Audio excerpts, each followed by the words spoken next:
ஒரு அழகான கிராமத்தில் அன்பு மற்றும் அறிவு என்ற இரண்டு சகோதரர்கள் இருந்தார்கள்.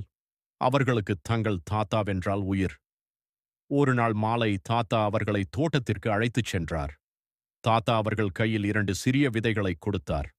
குழந்தைகளே, இந்த விதைகளை மண்ணில் ஊன்றி தினமும் தண்ணீர் ஊற்றி வாருங்கள். யாருடைய செடி முதலில் வளர்கிறதோ அவர்களுக்கு ஒரு பரிசு காத்திருக்கிறது என்றார்.